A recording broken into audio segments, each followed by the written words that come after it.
President Obama announced a proposal last month to make the first 2 years of community college free for many students across the country. Students would have to attend college at least half-time and maintain a 2.5 GPA. The federal government would contribute most of the funding, but participating states would also have to put in some money to make this happen. Gwyneth Dolan sat down with the president of New Mexico's largest community college and a free market advocate to debate what Obama's plan might mean for New Mexico. Our guests today are Kathy Winograd, who is the president of Central New Mexico Community College, and Paul Gessing, the president of the Free Market Rio Grande Foundation. Thank you both for being here with us. Thank you. President Obama recently proposed that the federal government and states partner to make community college free for some students.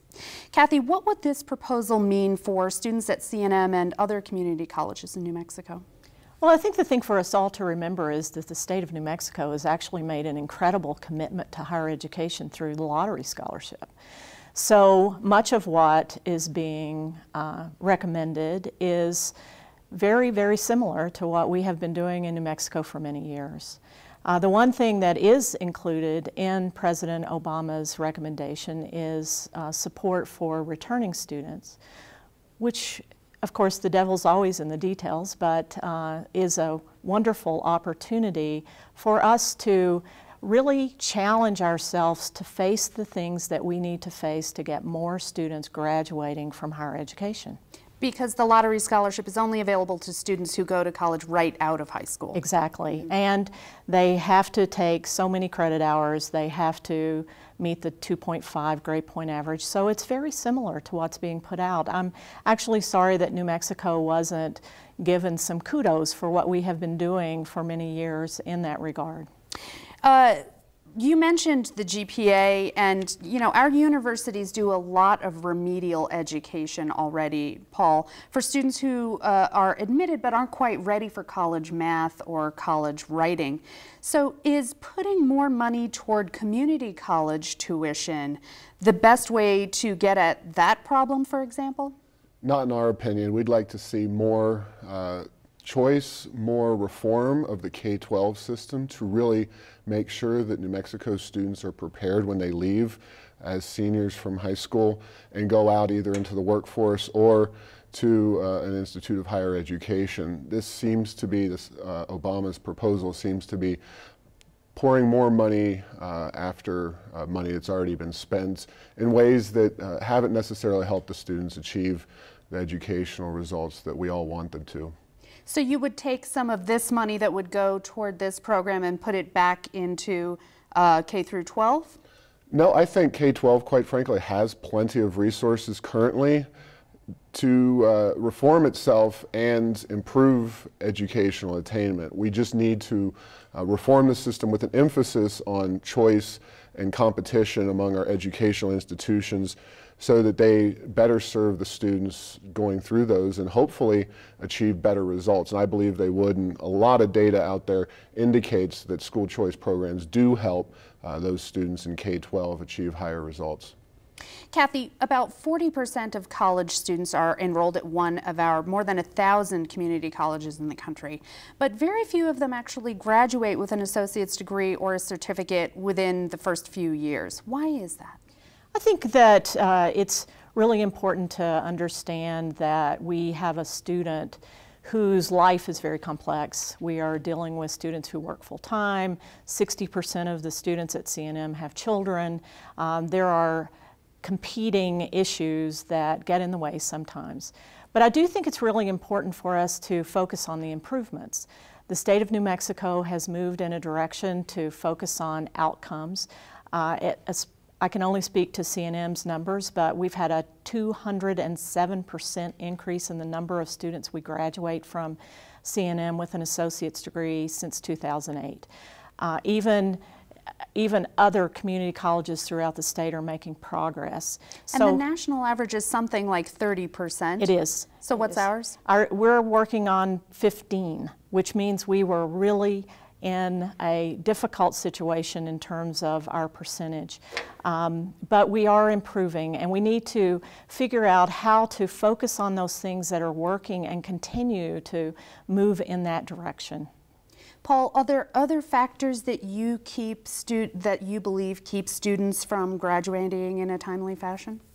Well, I think community colleges are set up for a wide variety of people. I myself have taken classes at community college just because I was traveling to a foreign country and I really wanted to learn that language. And to me, the most cost-effective way to learn that language was to go to my local community college. The prices are quite affordable, which is another reason why I'm not convinced of the president's proposal, but I think community colleges do a great job for a wide variety of students. We need more vocational and technical students in our state and in our nation, and they do a great job of serving a wide variety of needs, from people just interested in taking a class in pottery or something to a student trying to get some kind of 2-year degree in being an electrician. So for what they are and the prices they charge, I'm very pleased with the current state of 2-year vocational schools and community colleges.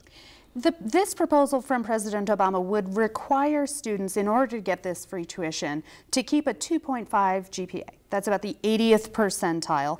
They're also required to make steady progress toward getting the degree. Do you think that's enough to ask of these students? I'm not really convinced that that's the right question either way, and it reflects what was said before about the lottery scholarship program. GPA doesn't necessarily represent the be-all, end-all when it comes to achievement in any educational setting.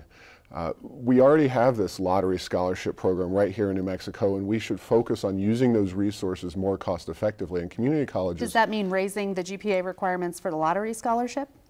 No, not necessarily, although in that context I think 2.5 at a really challenging school like New Mexico Tech in a physics program is a lot different from an English major in a less challenging institution. Now, community colleges should be in general designed to be accessible to everyone, and normally they're 2.5 at a community college should not overwhelmingly be a challenge, but I just don't think GPA itself is the measuring stick.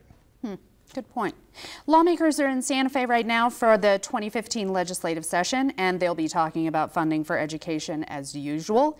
Kathy, do you think that New Mexico has the money to match the federal dollars that this proposal would require? I think that's a really good question, and it would be very difficult under our current circumstances to come forward with a recommendation. I do think that the fact that we do have the lottery to match would be a very big reason for us to think about it, because that's what Tennessee is doing, is using the same source of resources. I think the most important thing to me is that we need to be talking about the importance of higher education. We have two major challenges in this state. One is economic. The second is a lack of students with graduation credentials from a community college or a university. So anything we can do to have a discussion about what it will take for this state to make sure we have more graduates is the direction that we need to go. Whether we need to be talking about it in terms of a match based on the recommendation that's on the table from President Obama, I don't know. That's an interesting discussion for someone else to have. My issue is we just need to get more students graduated. Paul, have you been looking at budget projections for this year? Absolutely, and with oil prices in the tank, and Kathy's been among the people who have been in the local media saying our funding is in trouble. I think we need to focus on the existing programs, the existing resources we have available, with the possible exception of going through some of the lottery scholarship and really incentivizing more cost-effective educational tools, such as community colleges. So I don't think we need to go and bring more matching funds to the table as a state to go along with the Obama proposal. So would you recommend we don't participate? Yes. Kathy, you have raised concerns about declining enrollment at CNM. Why is enrollment falling? I think there are a lot of things happening. One is we have less students coming out of high school. Secondly, we do have a little bit of an improvement in people getting jobs. And third, we have an exodus of citizens that are leaving at a time when they would be attending a university or a college. So it's the worst perfect storm in terms of enrollment that we have seen in a while. We're pretty steady at C&M, but it's a time to think about how to do things differently and how to really get people involved in higher education who are not, and we have a large population of those individuals in New Mexico. Paul, you touched on this idea earlier. As many as half of recent college graduates today are taking jobs that previously would have gone to people with high school degrees. And so in their 20s, these are folks who are, have bachelor's degrees, but they're still living at home with their parents and they can't afford to move out. So do you think we should be encouraging so many people to get college educations? When it comes to a four-year college degree, I think there is a glut, relatively, of those kinds of folks.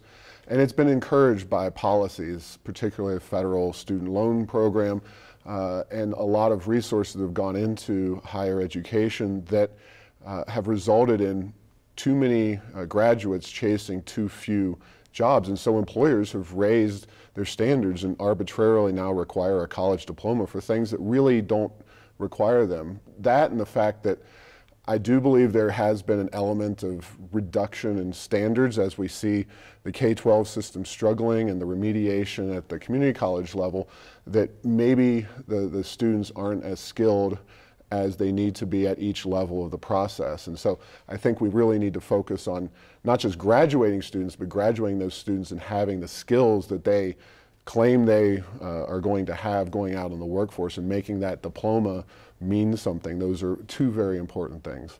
Kathy, we just have a few seconds left here, but I want to ask you, what power do you think the potential is here to give access to education that is not available to some people right now? I think the state of New Mexico has actually done a really good job, but I think the more we can get students into college, through college and out of college, that's the best thing we can do for this state. For those students and their earning ability, and for our ability to employ highly qualified candidates? Absolutely. 68% of the jobs in 2020 will require at least an associate's degree. Some of those things that we think of as older individuals, and I will say that for me, as jobs that used to not require a college education do now, we need to focus in that direction and get people ready for the new economy. Thank you both for being with us here today. Thank you. Welcome. Thank you.